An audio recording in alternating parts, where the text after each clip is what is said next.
Kowa yana son nasara, amma kaɗan ne ke yadda su sha wahala kafin cimma nasara. Shin ka taɓa sanin cewa wulaƙancin da ake maka a yau shine zai zama silar girmama ka a gobe? Wannan labarin Umar zai koya maka darasin da ba za ka taɓa mantawa ba.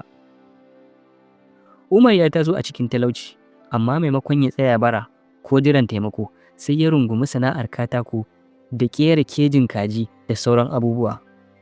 Abokansa wanda ke sanya tufafi masu tsada suna yawo a gari, suna kiransa da Umar ƙugiya sarkin nema. Wata rana babban abokinsa ya zo wajensa ya ce, Umar, har yaushe za ka daina wannan wahalar cikin ƙura? Dubi yadda kake, baka da mutunci a idon mutane. Umar bai yi fushi ba, ya share gumin fuskarsa, ya dubi abokinsa ya ce, zafin da nake ji a yau shine zai zama sanyin rayuwata a gobe, insha Allah. Ya ci gaba da aiki dare da rana, yayin da wasu ke bacci, Umar yana can yana koyon sabbin